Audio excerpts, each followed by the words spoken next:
এই মোটর ডিপার্টমেন্টটা ভাই এত সোজা না রে। এই মোটর ডিপার্টমেন্টটা পা রাখলে আগে নিজের জানটা জমা রাখতে হবে ওই জমের দুয়ারে, আপন মানুষগুলোরে ত্যাগ করতে হবে, প্রিয় মানুষটারে ছেড়ে দিতে হবে। কারণ তোমার মনে রাখতে হবে তুমি একজন পেশায় ড্রাইভার। খাড়া রোদের তাপ, ইঞ্জিনের অতিরিক্ত হিট, নির্ঘুম রাত, বর্ষার বৃষ্টি, শীতের কুয়াশা, সব মিলিয়ে জীবনটা যেন এক নরকের মতো। দুপুরের খানাটা ঠিক মতো খেয়েছি কিনা সেটাও জানি না, রাতের খানাটাও জানাই থাক, সকালের নাস্তা কখন খাই তাও জানি না, সকালের নাস্তাটা কখন খাই সেটা নিজেরও মনে থাকে না।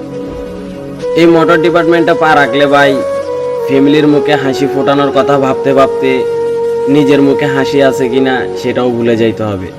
হাজারো কষ্ট বুকে চাপা রেখে সবার সামনে মধুর হাসি হাসতে হবে। এই মোটর ডিপার্টমেন্টটা ভাই এতটাই খারাপ যে এই মোটর ডিপার্টমেন্টে পা রাখলে কেউ বলে নেশাখোর, কেউ বলে নারীর দেহলোভী। আসলে ভাই আমরা আমাদের পরিবারের চাহিদা মিটাতে মিটাতে আমাদের সুখ আহ্লাদ সব পায়ের নিচে মাটি দিয়ে দিয়েছি। নিজের মুখে কখন হাসি ফোটাবো সেটা নিজেও জানি না।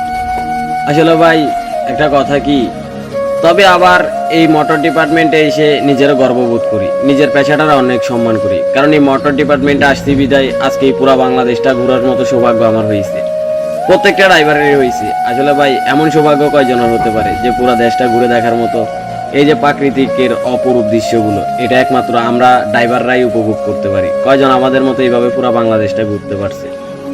আর ভাই কি বলতাম পুলিশ মামাদের কথা, তারা তো আমাদেরকে স্বপ্নও দেখা দেয়। এক কাপ চায়ের টাকাটাও আমাদের কাছ থেকে নেই, একটা বেনসন সিগারেট সেটাও আমাদেরকে দিতে হয়।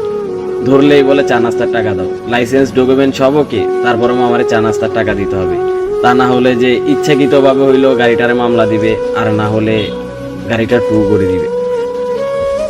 তারপরও ভাই শুক্রিয়া আদায় করি এই মোটর ডিপার্টমেন্টে হাজারো কষ্ট নিজের বুকের মধ্যে চেপে রেখে, হাজারো পরিশ্রম, নিজের শরীরে রক্ত পানি করা টাকাগুলো দিয়ে যে ফ্যামিলির মুখে হাসি ফোটাতে পারতেছি, এটাই আমাদের জন্য অনেক কিছু।